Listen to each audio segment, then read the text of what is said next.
Alright, so here's my tour of the ambulance. This is a 1995 Ford E350 diesel, 7.3 liter, with 100,000 miles on it.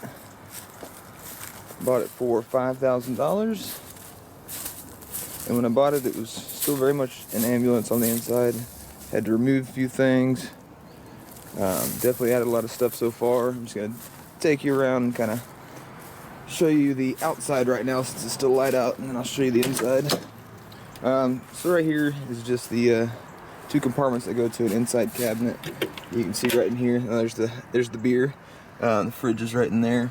This one is locked, but that just goes to a compartment inside. And then down here we've got the battery compartment, which might be locked as well. I'll come back to that with the key. This is the door to the inside.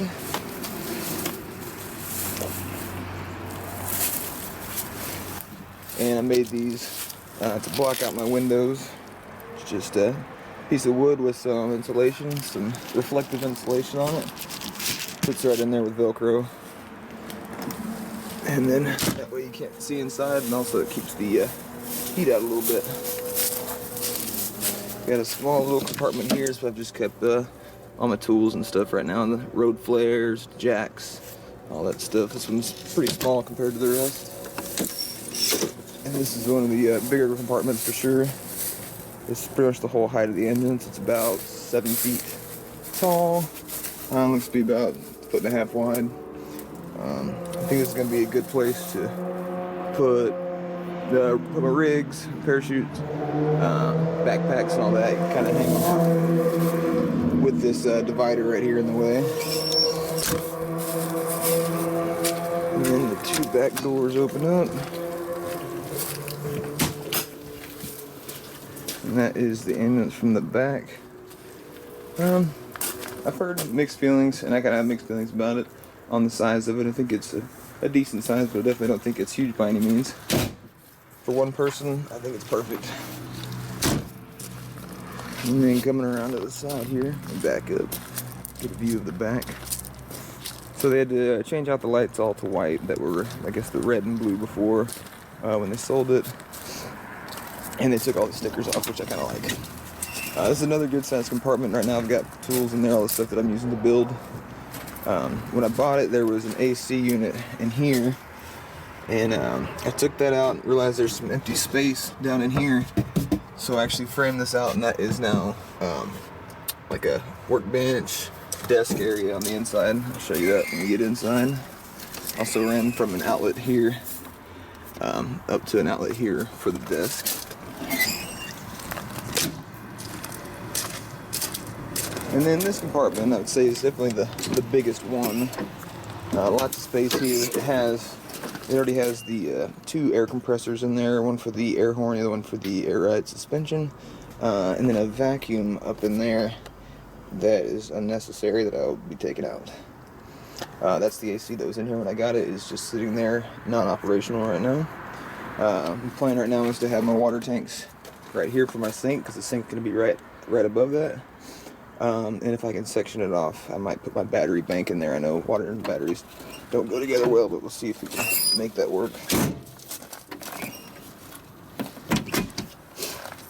I mean, this is just like the rear compartment. Another one about 7 feet tall. I've got my propane in there right now. There's also a window here that goes to the inside.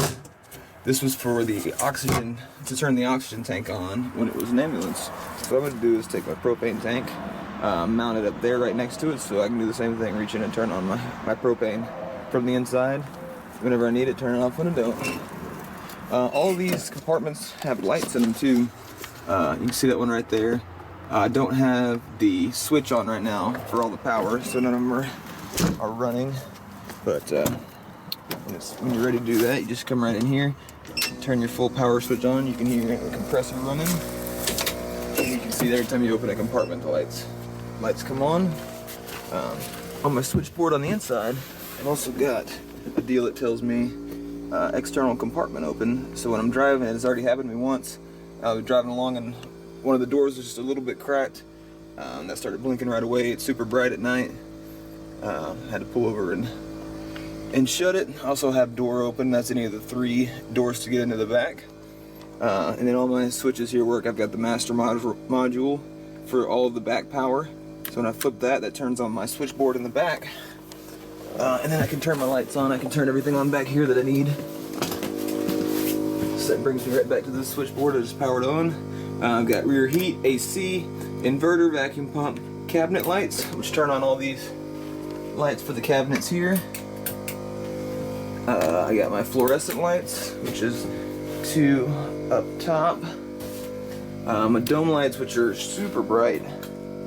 They also get really hot and pull a lot of power, so I don't use them very often. And then the low dome lights. The radio from the front will work in the back. So I've got a knob here to turn the power up or not. I've got a vent fan as well. So, especially when I'm running propane, I'll turn the vent fan on just to keep the air circulating in here. This is just going to be the sink. Is going to go right here. I know everything's a mess. I'm going to clean it up and probably do another video. That is my little baby stove that I got just as a starter. My microwave is right below it. That's my space heater that I use sometimes when I'm not running propane, when I want to sleep with the heat on. And this is my desk. I haven't hooked up the chains yet, but it's going to sit just like that when it folds out. And when you're not using it, it'll fold up, and then these clips will go into place. I'll show you how flush it sits, just like that. Can't really tell it's there except for the hinges. Then I've got just some computer stuff up here. My vinyl printer, I make stickers with. All these glass cabinets just go either way. So pretty good storage space there. Right here is my TV. It has a mount that holds it up flat. It's an LED TV, so they say that it's okay to store them flat as long as they're not running flat. So all I'll do is push up on it and then let it swing down. And then there's my TV for when I'm laying in bed here, working at the desk over here, or sitting in my captain's chair over there. It'll turn anyway. And when you're done with it, it just slides right back up and clips into place. And then coming around to the bed, let me move a few things. Let me just mount you right here. How does that look? Yeah.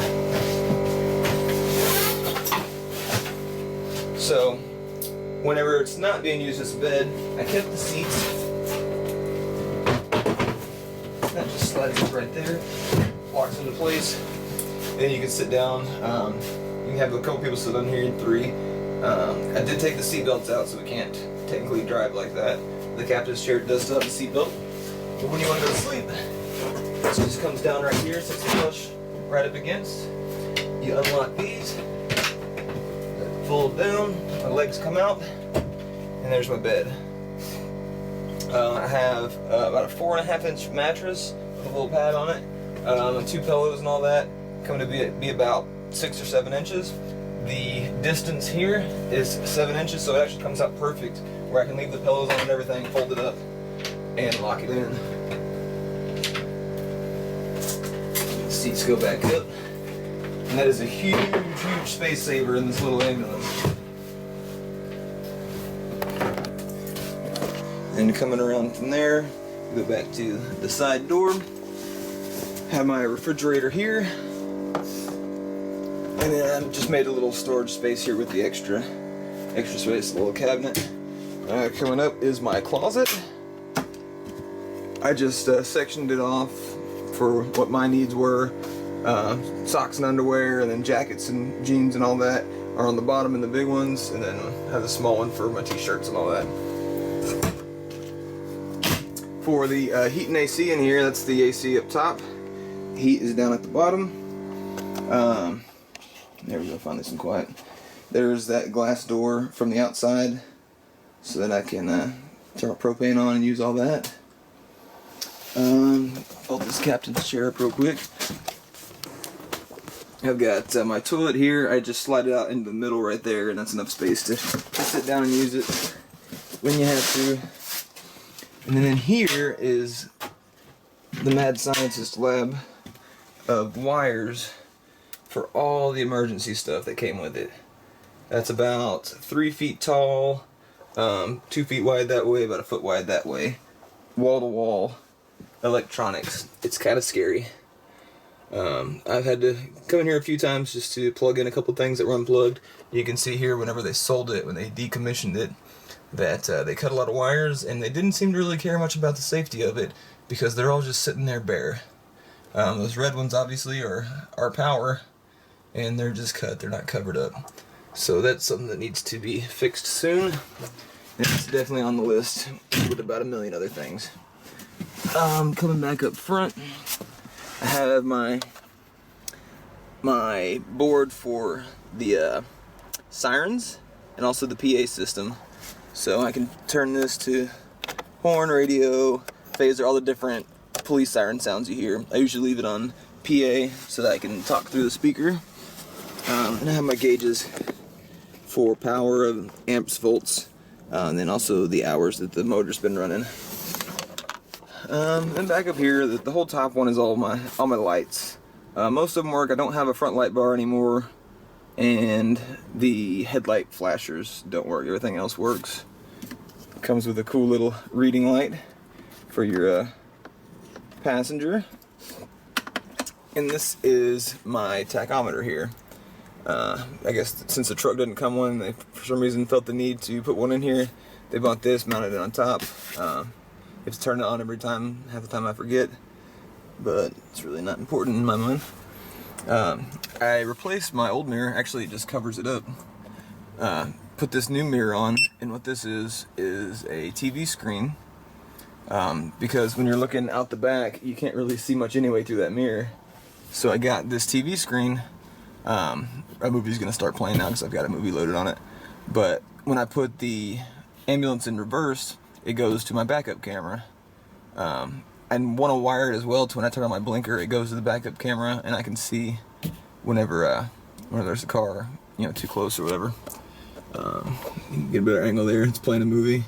It plays it through the sound, through the speakers of the car, of the ambulance, and it works pretty well. I got my GPS hooked up over here. That's about it for the front. There's a door right here, which I'm really glad that they put in, because whenever I'm driving and it's cold, if I don't close this door, it is never going to warm up in here. So that door is really nice it's also nice to block out the light whenever I'm sleeping in it at night, so the light's not shining out the front, nobody can tell that I'm in here. That's about it, all I've got for the ambulance right now. If I think of anything else, or once I clean it up, I might make a little extra video to add on.